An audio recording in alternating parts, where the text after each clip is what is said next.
मंडळी नमस्कार. News 18 लोकमतच्या Facebook आणि यूट्यूब लाईव्ह मध्ये मी मिलिंद आपल्या सगळ्यांचं मनापासून स्वागत करतो. अ, आजचा आपला विषय तुम्हाला माहिती आहे की आज अ, जे निवडणुकांचे निकाल लागले आणि त्या निवडणुकांच्या निकालाने अनेकांच्या भुवया उंचावल्या. अनेकांच्या करता खूप धक्कादायक अशा प्रकारचे निकाल होते. आणि त्यामुळे आता चर्चा अशी सुरू झाली की याचा नेमका अर्थ काय. भाजप खऱ्या अर्थानं महाराष्ट्रात चितपट झालाय का? आणि अजित पवार जर का गोत्यात आले तर त्या पाठीमागची कारणं काय? तर मंडळी, फार इकडे तिकडे न जाता थेट विषयाला हात घालतो. आणि माझ्यासमोर महाराष्ट्रातल्या सगळ्या 48 मतदारसंघांची यादीच आहे. पहिला मुद्दा आपल्या चर्चेतला गप्पांमधला असा आहे. आणि माझी आपल्याला सगळ्यांना आग्रहाची विनंती आहे की तुम्ही सुद्धा तुमच्या प्रतिक्रिया आवर्जून यामध्ये नोंदवा की तुम्हाला काय वाटतं, भाजप का चितपट झाला आणि अजित पवार खरंच गोत्यात आलेत का आणि का गोत्यात आलेत. पहिला विषय असा आहे की भाजप चितपट झाला का? तर भाजपची महाराष्ट्रातली यावेळची स्थिती ही खरोखरच भाजप पक्ष म्हणून ही चिंताजनक आहे. आणि ती कशी, ते मी तुम्हाला पुढच्या काही वेळात सांगण्याचा प्रयत्न करणार आहे. मी जुन्या संदर्भात जातच नाही. 2024चा जर का विचार केला तर भाजपनं महाराष्ट्रात सगळ्यात जास्त म्हणजे 28 जागा लढवल्या होत्या. एकनाथ शिंदेच्या शिवसेनेनं 15 जागा लढवल्या होत्या. अजित पवार यांच्या राष्ट्रवादीनं 4 जागा लढवल्या होत्या. हे झालं महायुतीचं.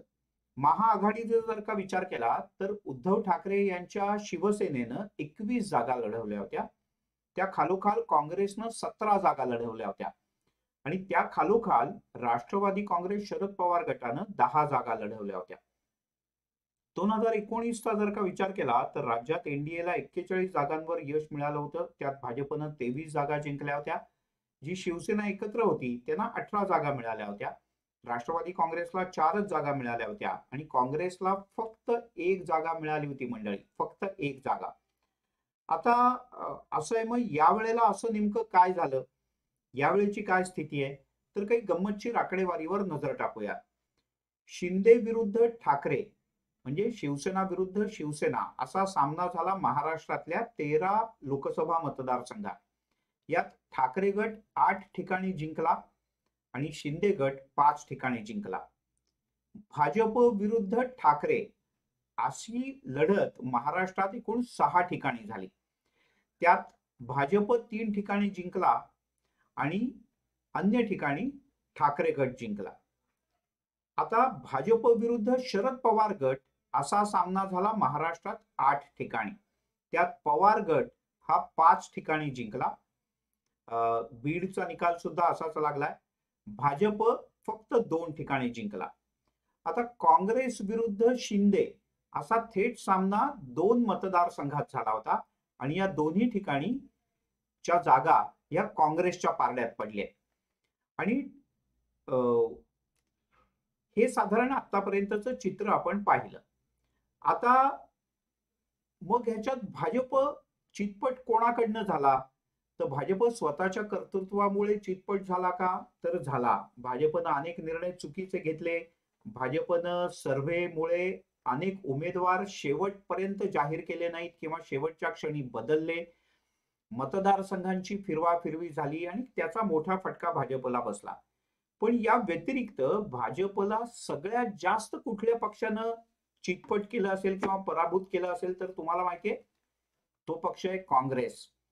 म्हणजे ज्या काँग्रेस मुक्त भारतासाठी पंतप्रधान नरेंद्र मोदी यांनी आतापर्यंत संसदेसह सगळ्या ठिकाणी जोर लावला होता, तर त्याच काँग्रेसच्या कडून भाजप महाराष्ट्रात सगळ्यात जास्त चितपट झालेला आहे मंडळी. आहात कुठे? आणि त्याचबद्दल मी तुम्हाला आता सांगणार आहे. मी तुम्हाला एक एक मतदारसंघ सुद्धा सांगणार आहे आणि काय काय झालं नेमकं त्यावरही आपण एक धावती नजर टाकण्याचा प्रयत्न करूया. अर्धाच मिनिट फक्त तुमचं आणखीन घेतो.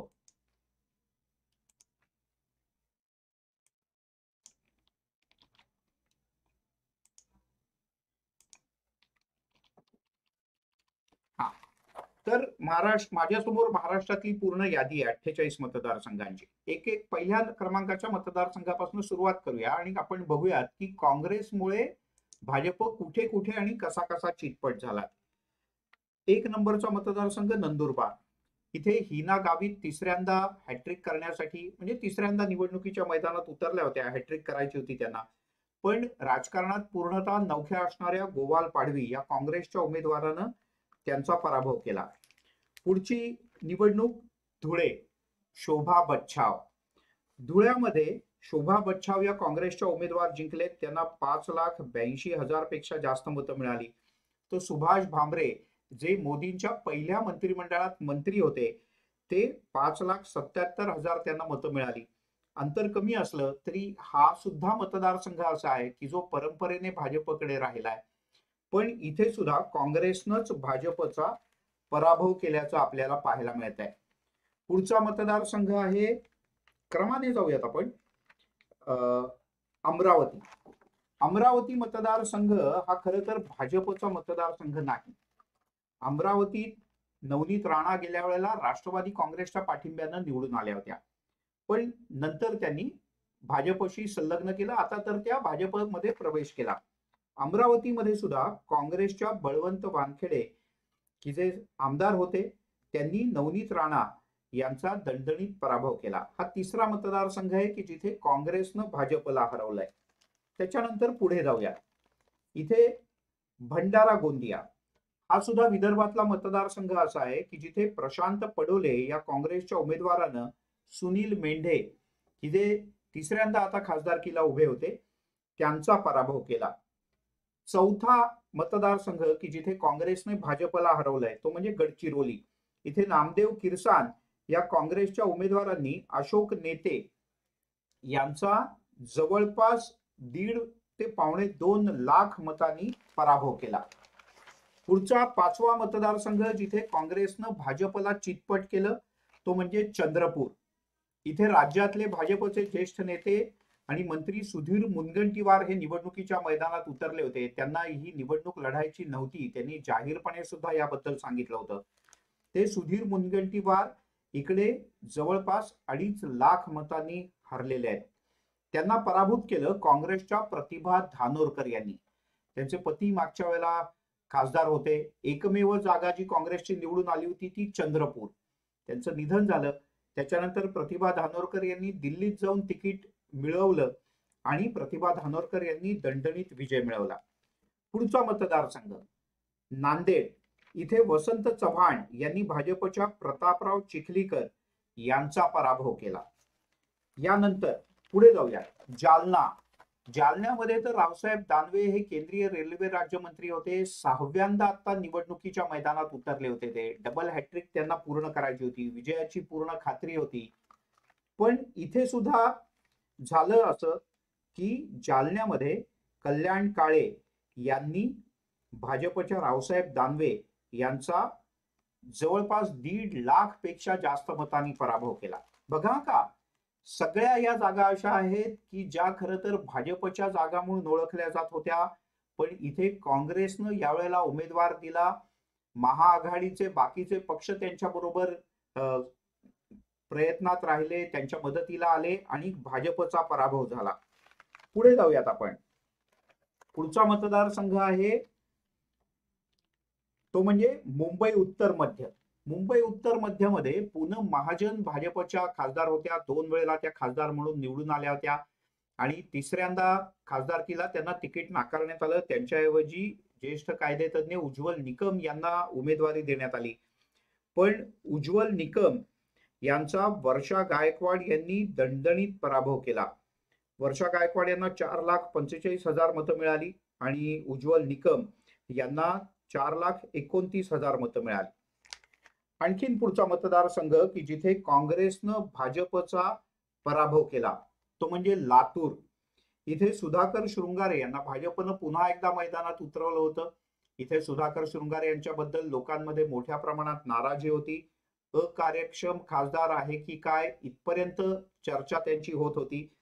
शिवाजी काळगे यांच्या माध्यमातून काँग्रेसने इथं अगदी बरोबर जातीय गणित जुळवून आणलं. मराठा फॅक्टर सुद्धा इथे काँग्रेसला उपयोगी पडला आणि भाजपच्या सुधाकर शृंगारे यांचा पराभव झाला. पुढचा मतदारसंघ की जिथे काँग्रेसनंच भाजपच्या उमेदवाराला हरवलंय तोही मतदारसंघ पाहूयात. सोलापूर. प्रणिती शिंदे यांना 6,20,000 मतं मिळाली, तर भाजपच्या राम सातपुते यांना 5,46,000 मतं मिळाली. सोलापूरमध्ये सुद्धा मराठा, ओबीसी यासह विविध प्रकारची जातीय समीकरणं, एवढंच नाही तर नरसय्या आडम जे आहेत की जे कम्युनिस्ट चळवळीशी संबंधित आहेत, मोठा कामगार वर्ग त्यांचा इथे पाठीराखा आहे आणि त्या नरसय्या आडम यांना एक आश्वासन हवं होतं, ते म्हणजे पुढच्या विधानसभा निवडणुकीत त्यांना सोलापूर मध्य हा मतदारसंघ हवा होता. सुशीलकुमार शिंदे यांनी त्यांना तो शब्द दिला. नरसय्या आडम यांनी आपली सगळी ताकद ही प्रणिती शिंदे यांच्या पाठीशी उभी केली आणि प्रणिती शिंदे यांनी सोलापुरात भाजपचा पराभव केला. इथे सुद्धा भाजपला सलग तिसऱ्या विजयाची अपेक्षा होती, पण भाजपचा पराभव झालाय. तर हे असे मतदारसंघ आहेत की जिथे काँग्रेसनं भाजपला हरवलं. आणि मंडळी, ही तीच काँग्रेस आहे नाना पटोले यांची. हेच नाना पटोले 2014 मध्ये मोदी लाटेच्या नंतर भाजपच्या तिकिटावर खरं तर निवडून आले होते, पण पंतप्रधान मोदी यांचं नोटबंदी सारखे अनेक निर्णय त्यांना आवडले नाहीत आणि त्यांनी पक्ष सोडला, भाजपचा राजीनामा दिला, ते बाहेर पडले. आता ते काँग्रेसचे प्रदेशाध्यक्ष झाले आणि त्यांनी वारंवार सांगितलं की माझा एकच निश्चय आहे की भाजपला पराभूत करणं. आणि या निवडणुकीत नाना पटोले यांनी भाजपचा मोठा पराभव करून दाखवलेला आहे. आणि ही खूप मोठी गोष्ट आहे की ज्यामुळे पराभव झालेला आहे भाजपचा आणि भाजपला ही गोष्ट निश्चितच पुढच्या काही काळात भारी पडेल. आता ना मी तुम्हाला महाराष्ट्रातलं एक चित्र दाखवणार आहे. हे महाराष्ट्रातलं चित्र तुम्हाला दाखवण्याचा मी प्रयत्न करतो की यातनं तुमच्या लक्षात येईल की काय नेमकी महाराष्ट्रातली स्थिती राहिली आणि भाजप काय स्थितीत होता आणि आता काय स्थितीत आहे. तुम्हाला तुमच्या टीव्ही स्क्रीनवर ही आमची मॅजिक वॉल दिसते आणि या मॅजिक वॉलच्या माध्यमातून मी तुम्हाला महाराष्ट्रातली काही गणित समजावून सांगण्याचा प्रयत्न करणार आहे. सगळ्यात आधी आपण 2014 ची स्थिती पाहूयात. महाराष्ट्रातली काय होती ती. ही 2014 ची स्थिती, ज्या वेळेला मोदींची लाट होती महाराष्ट्रात, भाजपला आणि त्यांच्या मित्रपक्षांना, म्हणजे त्यावेळेला शिवसेना भाजप एकत्र होते, 41 जागा मिळाल्या होत्या, 47% वोट शेअर होता. आणि त्यानंतर पुढच्या वर्षी काय झालं ते आपण पाहूया. 2014 आता 2019 ला थोड्या जागा कमी झाल्या, पण भाजप हे राज्यात वरचढ राहिलं, 47% वोट शेअर राहिला भाजपचा. पण यावेळीची काय स्थिती राहिली पाहूयात. हे तुम्ही सगळा नकाशा जर का मगाशी बघितला असेल 2014 ला, तर महाराष्ट्र पूर्णपणे या भगव्या जागा ज्या आहेत त्या भाजपच्या आहेत, या बाजूच्या जागा आहेत या शिवसेनेच्या आहेत. आणि 2024 ची स्थिती पाहूया. ही आहे 2024 ची स्थिती. 21 जागांचं थेट नुकसान भाजप आणि मित्रपक्षांना झालं आणि हा खूप मोठा फटका भाजपच्या करता मानला जातो. सगळ्यात जास्त जागा भाजपनं महाराष्ट्रात लोकसभेच्या करता लढवून सुद्धा प्रत्यक्षात सर्वात कमी जागा, त्या अर्थानं म्हणजे भाजपचा स्ट्राईक रेट. आता काल शरद पवार यांनी जेव्हा पत्रकार परिषद घेतली तेव्हा त्यांनी हा शब्द वापरला होता की आमचा स्ट्राईक रेट सगळ्यात जास्त राहिला, कारण 10 जागा शरद पवार यांनी लढवल्या आणि 8 जागा त्यांना मिळाल्या. तर भाजपचा जर का विचार केला तर भाजपचा स्ट्राईक रेट हा साधारण 20% आसपास आहे. तर राष्ट्रवादी काँग्रेस शरद पवार गटाचा स्ट्राईक रेट हा साधारण 80% आसपास आहे. तर इतका फरक राहिला. उभी फूट राष्ट्रवादीत पडून सुद्धा आणि उद्धव ठाकरे यांच्या शिवसेनेत पडून सुद्धा भाजपला याचा मोठा फटका बसल्याचं आपल्याला पाहायला मिळत आहे. याच्यात जर का आपण थोडासा रिजन वाईज पाहिलं, आपण प्रयत्न करूयात आपल्याला रिजन वाईज पाहता येत आहे का.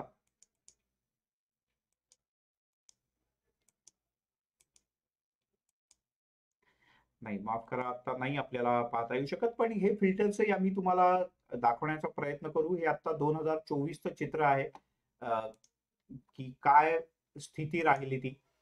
तेव्हा मंडळी भाजपनं आटोकाट प्रयत्न केला काँग्रेसला चितपट करण्याचा. काँग्रेस मुक्त भारत अशी पंतप्रधान मोदींची घोषणा होती, पण प्रत्यक्षात महाराष्ट्रातली स्थिती अशी झाली की जेमतेम 2 आकडी संख्या भाजपला महाराष्ट्रात गाठता आली, आणि ही भाजपच्या महाराष्ट्राच्या राज्य नेतृत्वाच्या दृष्टीने खरोखरच चिंताजनक बाब आहे. म्हणूनच की काय, ज्या पद्धतीचा पराभव स्वीकारावा लागला भाजपला, तर भाजपचे महाराष्ट्रातले जे सगळ्यात ज्येष्ठ नेते आहेत, राज्याचे उपमुख्यमंत्री देवेंद्र फडणवीस यांनी आज दुपारी एक पत्रकार परिषद घेतली, आणि त्यांनी भाजपच्या केंद्रीय नेतृत्वाला असं विनंती करायचं ठरवलेलं आहे की मला सरकारच्या जबाबदारीतनं मुक्त करा. मी पक्ष संघटनेकरता काम करू इच्छितो, आणि राज्यातल्या लोकसभेच्या पराभवाची जबाबदारी ही सर्वस्वी माझी जबाबदारी आहे. अर्थात केंद्रीय नेतृत्व ते मान्य करतं का माहित नाही. याच्यातला जो दुसरा भाग आहे अजित पवार यांचा, तर तो थोडक्यात सांगतो आणि मी थांबतो. याच्याबद्दल आपण सविस्तरपणे उद्याला परत बोलूयात, कारण आणखीन काही पैलू समोर येत आहेत. पण अजित पवार हे हट्टानं बाहेर पडले. फार मोठा संघर्ष अजित पवार आणि त्यांच्या सहकार्यांना करायला लागला. शरद पवार यांच्याशी उभा दावा त्यांनी घेतला, पण बारामतीसह अन्य सर्व ठिकाणी अजित पवार यांचा पराभव झाला. फक्त रायगड मधली सुनील तटकरे यांची जागा अजित पवार यांना जिंकता आली. अर्थात तिथे सुनील तटकरे यांनी कशी गणित जुळवली आणि सहकारी महायुतीतल्या लोकांना बरोबर घेतलं, हा एक वेगळा लाईव्हचा विषय आहे, त्यावर आपण नंतर बोलूयात. पण एकच जागा अजित पवार यांना जिंकता आली. कालपासून अजित पवार यांची कोणतीही प्रतिक्रिया अधिकृतपणे ट्विटरवर, सोशल मीडियात आलेली नाही. ते 2-4 प्रमुख नेते सोडले, म्हणजे प्रफुल्ल पटेल आणि सुनील तटकरे, तर ते अन्य कोणाला भेटलेलेही नाही. ते मुंबईत आहेत. दरम्यानच्या काळात माझी सहकारी प्रणाली कापसेने एक महत्वपूर्ण बातमी दिली, ती म्हणजे 15 अजित दादांचे आमदार हे सुप्रियाताईंच्या संपर्कात आहेत. त्यांनी सुप्रियाताईंना फोन केले, या सगळ्या आमदारांनी त्यांचं अभिनंदन केलं आणि चाचपणी केली की काय पुढचे पर्याय आहेत. आणखीन एक अजितदादांच्या संदर्भातली गोष्ट म्हणजे सुप्रीम कोर्टात, तुम्हाला आठवत असेल तर निवडणूक प्रचाराच्या वेळेला शरद पवार गट सुप्रीम कोर्टात आणि निवडणूक आयोगाकडे गेला होता, कारण राष्ट्रवादी पक्ष आणि चिन्हाबद्दलची जी केस आहे ती संपलेली नाही. त्यामुळे लोकसभा निवडणुकीत अजित पवार यांना घड्याळ हे चिन्ह जे मिळालं होतं, तर त्यात खालती त्यांना डिस्क्लेमर द्यायला लागला होता की सर्वोच्च न्यायालयात याबद्दलची केस विचाराधीन आहे आणि त्या निर्णयाच्या अधीन पुढचे निर्णय होतील, म्हणजे पक्षाचं नाव आणि चिन्ह त्यांना मिळेल. त्यामुळे सर्वोच्च न्यायालयात जर का ही केस पुन्हा नव्यानं सुरू झाली आणि त्यात न्यायालयानं जर का असा निर्णय दिला की अजित पवार यांना लोकसभा निवडणुकीत मिळालेली मतांची टक्केवारी पाहता पक्ष आणि चिन्ह हे पुन्हा शरद पवार यांच्याकडे जाईल, कारण त्यांना खूप जास्त जागा, मतं हे सगळं मिळालेलं आहे. तर अशा परिस्थितीत अजित पवार हे गोत्यात येऊ शकतात. अजित पवार यांचं महाराष्ट्रातलं राजकीय भवितव्य काय असेल याबद्दल अनेक प्रश्न विचारले जाऊ शकतात. आणि याचसह आणखीन काही महत्वाचे मुद्दे आणि विषय घेऊन आम्ही तुम्हाला पुन्हा भेटणार आहोत. पण तुम्हाला काय वाटतं, अजित पवार खरंच गोत्यात आलेत का? काय त्यांचं पुढचं राजकीय भवितव्य असेल? महाराष्ट्रात देवेंद्र फडणवीस हे सगळ्यात जास्त अडचणीत आलेले सध्याचे राजकीय नेते आहेत का? त्यांच्या समोरच्या अडचणी किंवा त्यांच्या समोरची आव्हानं काय असतील? तुम्ही कसा याचा विचार करता हे आम्हाला जरूर कळवा. तुर्तास इथेच थांबतो. धन्यवाद.